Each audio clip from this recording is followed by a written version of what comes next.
ফাহমিদুল যেন একেবারেই নিজের কেউ, বলবয়কেও কতটা আপন করে নিলেন। মাত্র 18 বছর বয়সী তরুণ এই ফুটবলারকে পেতে বাঙালি কি না করেছে। ফাহমিদুল যেন সেই ভালোবাসার প্রতিদানই দিচ্ছেন। জাতীয় স্টেডিয়ামের ড্রেসিং রুম থেকে মূল মাঠ, লম্বা এই পথটা ফাহমিদুল টিম বয়ের কাঁধে হাত রেখেই হেঁটেছেন। কত দ্রুত এদেশের মাটি ও মানুষের সাথে মিশে গিয়েছেন।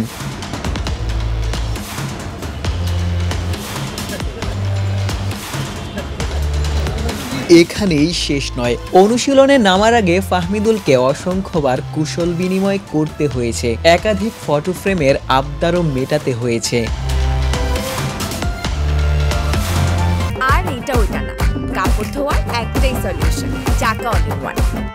ফাহমিদুল সতীর্থদের প্রিয় মুখ হয়ে উঠছেন। 18 বছর বয়সেই দারুণ একটা অভিষেক হয়েছে, যে ম্যাচটি গ্যালারি থেকে সমিত সোম উপভোগ করেছেন। তার চোখেও ফাহমিদুল দারুণ পারফর্ম করেছেন। গোলটা কেমন এনজয় করেছেন এবং ফাহমিদুলকে কেমন দেখেছেন? খুব ভালো ছিল, হামজা খুব ভালো ছিল, করে ক্রিকেটার নাইস ছিল, যে জামাল অ্যাসিস্ট করছে, ওইটা ছাড়া অনেক চান্স ছিল। সোহেল খুব সুন্দর গোল দিয়েছে, ফাহমিদুল তো অনেক ইয়াং, বা সে খুব ভালো পারফরমেন্স দিয়েছে। সো ইন দি এন্ড সবকিছু খুব অপটিমিস্টিক এই সিঙ্গাপুর ম্যাচের জন্য। এটা খুব ভালো প্রিপারেশন ছিল। ফাহমিদুলের মতোই দেশের মাটিতে অভিষেক হতে চলেছে সমিত সোমের। 10 জুন সিঙ্গাপুরের বিপক্ষে ম্যাচের আগে সমিত নিজের পরিকল্পনার কথাও জানিয়ে গেলেন।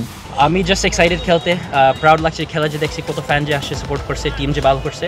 সো হোপফুলি আমরা একই জিনিস করতে পারি এগেইনস্ট সিঙ্গাপুর, আর ভালো খেলা করতে পারি। টিমটা অনেক ফ্রন্টে স্ট্রং আছে, সব জায়গায় ব্যালেন্স আছে, খুব স্ট্রং আছে, সব জায়গাতেও ইমপ্রুভ করতে পারে। বাট আমার মিডফিল্ডটা খুব ভালো লাগছে লাস্ট খেলা দেখতে, হামজা, সোহেল ভাই, জামালের খুব ভালো খেলছে মিডফিল্ডে। সো এটা খুব ভালো স্ট্রেংথ। আর তারপরে চান্স তো অনেক বানাইছি, গোল আসবে, ডিফেন্স খুব ভালো করছে, কোনো চান্স দিই না ভুটানকে। সো মোটামুটি সবাই স্ট্রং আছে, বাট জাস্ট রেডি থাকতে হবে, সিঙ্গাপুর একটু কঠিন ম্যাচ। কোচ আমাকে অনেক ডিটেল দিচ্ছে, আমার স্টাইলটা কীরকম, আমার রোলটা কী হবে, আর ওইগুলো জাস্ট আমার যে 3-4 দিন আছে প্রিপেয়ার করতে, ওইগুলো সব ঠিকভাবে বুঝতে হবে। ম্যাচ রিভিউ করছি, অ্যানালাইজ করছি যে আমি কীভাবে হেল্প করতে পারি। Thank you. নিজের অনুভূতির কথা জানিয়েই ফাহমিদুল অনুশীলনে ছুটে গেলেন, যেখানে ফাহমিদুলরা অপেক্ষা করছিলেন। হামজা, সমিত কিংবা ফাহমিদুলরা বাংলাদেশকে এগিয়ে নিয়ে যাবেন, এশিয়ার অন্যতম পরাশক্তি হিসেবে রূপ দিবেন, এমনটাই ভক্তরা প্রত্যাশা করবেন। আশিক সারোয়ার, নিউজ 24।